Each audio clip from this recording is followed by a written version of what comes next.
Sports से जुड़ी किसी भी अपडेट के लिए स्पोर्ट्स तक को सब्सक्राइब करें और हमारे फेसबुक और इंस्टाग्राम पेज को भी जरूर फॉलो करें।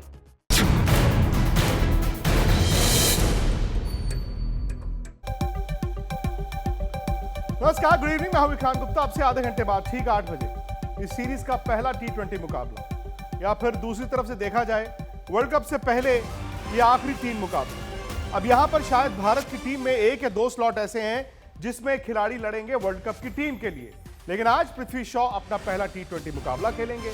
Varun Chakravarthy, the mystery spinner जिस पर भारत की टीम वर्ल्ड कप में उम्मीद लगाए बैठी है, उनको भी आज पहली बार भारत के लिए खेलने का मौका मिलेगा। तो ये 2 खिलाड़ी T20 में भारत के लिए डेब्यू कर रहे हैं, वरुण चक्रवर्ती और पृथ्वी शॉ। पृथ्वी शॉ का तो खैर ऑब्वियस ही था कि वो शिखर धवन के साथ ओपन करेंगे, लेकिन सवाल यही है, भारत ने जो आखिरी वनडे मैच में हार देखी थी उससे क्या सबक लेते हैं? क्योंकि अगर वनडे मैच में श्रीलंका से भारत हारा था तो T20 मुकाबला एक और मौका देता है श्रीलंका को। जैसे जैसे फॉर्मेट छोटा होता जाए वैसे वैसे हल्की टीम के पास ज्यादा मौका होता है अपसेट करने का। तो उम्मीद यही है कि यहां पर खिलाड़ी पहले जीतें, उसके बाद फिर अपनी जगह के लिए लड़ें। ये देखिए, वर्ल्ड कप के मद्देनजर ये है वो बल्लेबाज जिनके बीच शायद लड़ाई चल रही है। शायद मैं पृथ्वी शॉ को इस साल के वर्ल्ड कप के लिए नहीं गिनूंगा, आने वाले वक्त के वर्ल्ड कप की टीम में वो हो सकते हैं, लेकिन ईशान, सूर्य और संजू सैमसन ये लड़ रहे हैं। श्रेयस अय्यर भी है जो इस टीम में नहीं है, लेकिन एक स्लॉट जो भारत की टीम में खाली है वो इनके बीच में रहेगा। अब एक लड़ाई स्पिनर्स के लिए भी है। क्या कृणाल पंड्या को ऑलराउंडर के तौर पर देखा जा रहा है, यूजी चहल या चहर, और वरुण चक्रवर्ती को आज मौका मिला है। तो सबसे बड़ा सवाल है शिखर धवन का। क्या आज ये जो 3 वनडे मैचेस हुए थे उसमें शिखर धवन को फायदा हुआ, नुकसान हुआ, या ये वहीं पर खड़े हैं? क्योंकि इनको अगर 11 खेलना है वर्ल्ड कप में तो इनको 3 मैच जो मिले थे उनका तो एक ही मैच में इस्तेमाल किया है। अब देखते हैं कि ये 3 T20 मुकाबलों में वो क्या करते हैं। टॉस होने वाला है, लेकिन टॉस 11 खेल भारत के लिए क्या क्या उम्मीदें हैं? मेरे साथ 2 खास मेहमान हैं। मेरे साथ हरभजन सिंह भी हैं, मेरे साथ मदन लाल जी भी हैं। और भज्जू, ये मैच वनडे हार के बाद है, उस हार को हटा भी दिया जाए, आपको लगता है कि भारत की टीम में, जो भारत की जो वर्ल्ड T20 की टीम है, उसमें है ऐसे 2-3 स्लॉट जिसमें ये लड़के उस स्लॉट को जीत सकते हैं?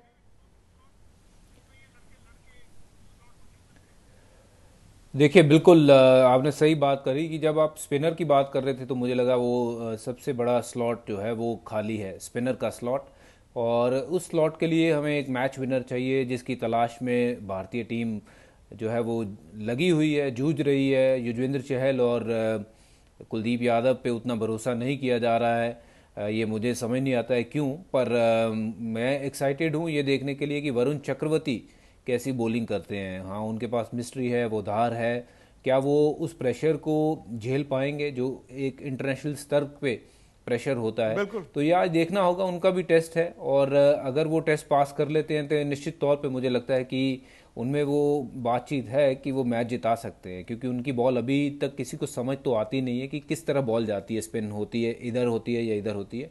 बट हाँ, ओवर द टाइम्स उनको भी पढ़ लिया जाएगा। बट अभी ये टाइम है उनको देखने का, तो मुझे उम्मीद है कि वो खरे उतरेंगे और उनका स्थान जो है वो टीम में बन सकता है। एक और खिलाड़ी है सूर्य कुमार यादव जो इस दौड़ में काफी आगे चल रहे हैं, लेकिन टॉस हो चुका है। मैं आपको फटाफट बता देता हूं जी, टॉस हो चुका है और श्रीलंका जो है वो टॉस जीत के पहले गेंदबाजी करना चाहते हैं, क्योंकि वो जानते हैं कि भारत कितने रन बनाएगा। हम कंफर्टेबल हैं चेज करने के लिए।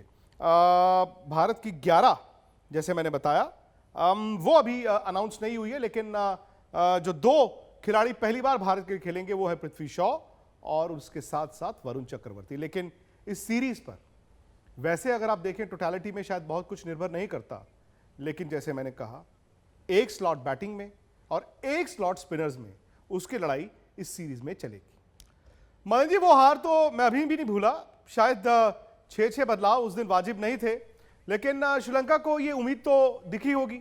कभी कभी क्या होता है ना, आपका खुद पर विश्वास ही नहीं होता कि हम जीत सकते हैं। पर दूसरे मैच में वो जीत सकते थे, जीते नहीं। शायद तीसरे मैच में वो जब आप लाइन क्रॉस करते हैं आपको लगता है हाँ यार जीत तो सकते हैं। इस मैच में वो अपसेट कर सकते हैं, क्योंकि T20 उनको ये ऑप्शन देगा। विकेट पर घास है, श्रीलंका ने इसीलिए कहा कि हम पहले गेंद करेंगे। विक्रांत देखिए, मैं लास्ट देखो हार से चुपती है, क्योंकि जैसे हमने चेंजेस की थी इतनी ज़्यादा चेंजेस नहीं होनी चाहिए। ठीक है, उन्होंने एक्सपोज किया है प्लेयर्स का, अच्छी बात है। और बाकी देखिए 2020 का गेम है, इसमें अगर जहाँ पे कहते हैं ना कि जहाँ पे चूक होती है वहाँ ही आप मैच को हार जाते हैं। बट ये है कि रिस्पॉन्सिबिलिटी लेना जो है बड़ा ज़रूरी है बैट्समैनों को, क्योंकि बैट्समैनों ने बैटिंग तो अच्छी की है, बट वो बैटिंग ऐसी की है जहाँ पे अपनी टीम को वो जिता नहीं पाए लास्ट मैच जो उन्होंने खेला।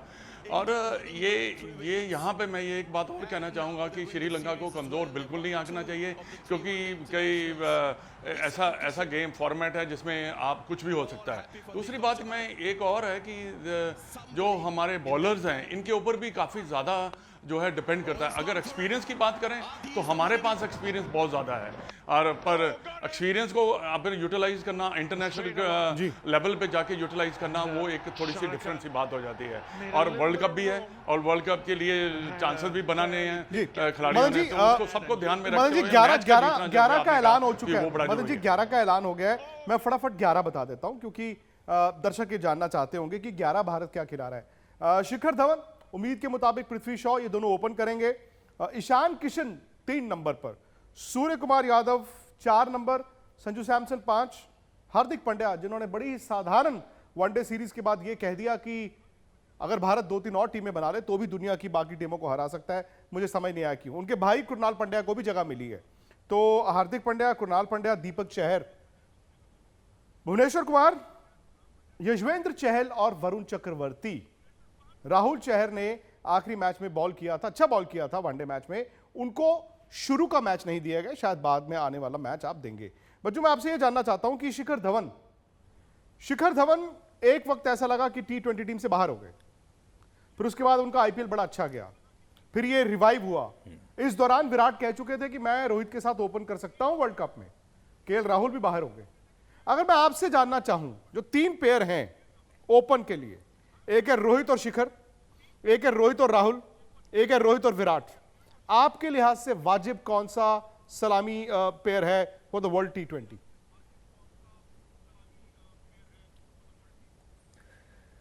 देखिए, मैं तो देखना चाहूँगा लेफ़्ट और राइट का कॉम्बिनेशन। वो तो शिखर धवन और रोहित है, या तो फिर नया लड़का ईशान किशन, क्योंकि ये भी ओपनर के तौर पे बड़ा अच्छा खिलाड़ी बन सकता है, क्योंकि नए बॉल के साथ भी फास्ट बॉलिंग अच्छी खेलता है, झारखंड का कप्तान है और उनके लिए ओपन भी करता है। और अगर शिखर धवन ने अपनी वो दिखाया नहीं कि वो उतने काबिल हैं T20 के लिए कि उतनी तेज़ी से रन नहीं बनाए, तो ईशान किशन भी एक ऐसे खिलाड़ी हो सकते हैं जो आपको दिखेंगे रोहित शर्मा के साथ ओपन करते हुए। तो ये तो एक चैलेंज है, अभी टीम में एक कंपटीशन लगा हुआ है, देखना पड़ेगा कि शिखर धवन किस लिहाज की क्रिकेट खेलते हैं। और पर मैं उम्मीद करता हूं कि वो अपने एक्सपीरियंस को यूज़ करके एक अच्छी पारियां खेलें, वहाँ पे दिखाएं कि उनमें बहुत दमखम है, जो कि हमने देखा IPL में बहुत दमखम है। और मेरे हिसाब से तो अभी भी शिखर धवन और रोहित शर्मा जो हैं वो बतौर ओपनर भारत के लिए T20 में खेलने चाहिए वर्ल्ड कप में। पर अगर खुदा न खास्ता ऐसा नहीं होता है तो मैं फिर भी लेफ्ट एंड राइट का कॉम्बिनेशन देखना चाहूँगा, जो कि ईशान किशन और रोहित शर्मा हो। तो इसका मतलब आप विराट को 3 और KL राहुल को शायद 4 या 5 पर ही देखना चाहेंगे। एक ब्रेक का वक्त है, लेकिन शिखर धवन के लिए इन 3 मैचों की अहमियत बहुत है।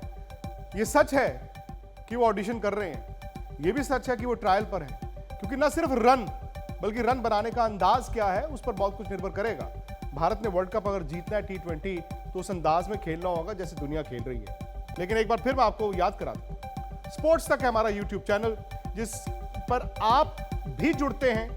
ना सिर्फ सारी खबरें ओलंपिक्स की और इस सीरीज की वहां पर चल रही हैं, बल्कि एक ऐसा मंच जहां पर आप लाइव आते हैं, आप सवाल भी पूछते हैं। तो फटाफट से आप सब्सक्राइब कर लीजिए YouTube पर जाकर स्पोर्ट्स तक को, क्योंकि अभी भी थोड़ी देर बाद हम वहां पर लाइव होंगे। जो पहली पारी खत्म होगी तब भी लाइव होंगे, मैच के बाद तो होते ही हैं। वैसे ये दूसरा दिन है, लेकिन आज का दिन भारत के लिए ओलंपिक्स के लिहाज से निराशा ही लेकर आया है, क्योंकि आज एक बार फिर शूटर्स ने निराश किया। लेकिन PV सिंधु अपना पहला मैच जीती हैं, पहला राउंड जीती हैं। 28 मिनट में उन्होंने इजराइल की खिलाड़ी को हराया। 28 मिनट की जीत थी ये, 28 मिनट में। अब सिंधु के पास पिछली बार सिल्वर मेडल था, इस बार उनकी जो सीडिंग है वो 6ठी है। हालांकि वो कह रही है कि मैं गोल्ड के लिए जाऊंगी। अब सवाल यही है कि आगे आगे जैसे जैसे आप अगले दौर में जाएंगे, कंपटीशन और स्टिफ होता जाएगा। दूसरी तरफ MC मैरी कॉम ने भी जबरदस्त शुरुआत की।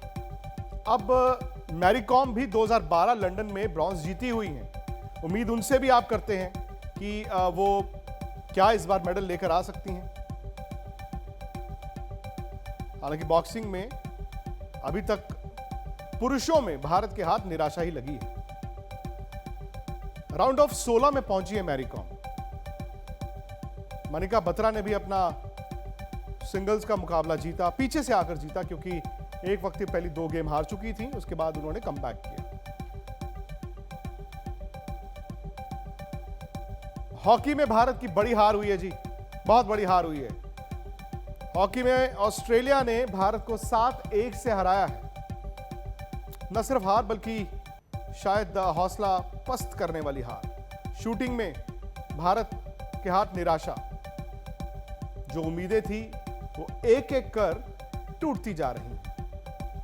अब सवाल यही है कि एक मेडल है भारत के पास। कुछ लोगों ने कहा था ओलंपिक से पहले कि इस बार तो जी 10, 12, 14, 15 मेडल भी आ सकते हैं, लेकिन ओलंपिक्स में यही बड़ा सवाल होता है, क्या आप उस दबाव को हैंडल कर पाते, खास तौर से शूटर्स, क्योंकि ये वर्ल्ड कप तो बहुत जीतते हैं लेकिन ओलंपिक्स में जाके थोड़ी दिक्कत आ जाती है। चाइना फिलहाल मेडल्स टैली में देखें आप सबसे आगे। जापान होस्ट कंट्री है, इनके भी 6 मेडल हैं, जिसमें से 5 गोल्ड हैं इनके पास। यूएस चूंकि ट्रैक एंड फील्ड आएगा, स्विमिंग आएगी, तो फिर कई सारे मेडल्स इनके पास आएंगे। फिलहाल तीसरे नंबर पर है, 2 गोल्ड हैं, और साउथ कोरिया के पास भी 2 गोल्ड हैं। अगर भारत की बात करें तो आज 21वें नंबर पर फिसल गया है, क्योंकि भारत के पास जो 1 सिल्वर है और जो 1 गोल्ड मेडल है उसमें आज बढ़ोतरी नहीं हो पाई। फिलहाल ओलंपिक्स की कवरेज में भी इतना ही, लेकिन आपको करना क्या है, आपको फटाफट से YouTube पर जाना है और स्पोर्ट्स तक को सब्सक्राइब करना है, क्योंकि अब से ठीक 2 मिनट बाद मैं स्पोर्ट्स तक पर भी आऊंगा और मैच शुरू होने वाला भी है। और जब भारत की पारी खत्म होगी तो जी हम स्पोर्ट्स तक पर ही लाइव रहेंगे। तो फटाफट से जाएं YouTube पर, स्पोर्ट्स तक को सब्सक्राइब कीजिए। आज तक पर मुलाकात रात मैच के बाद। स्पोर्ट्स से जुड़ी किसी भी अपडेट के लिए स्पोर्ट्स तक को सब्सक्राइब करें और हमारे फेसबुक और इंस्टाग्राम पेज को भी जरूर फॉलो करें।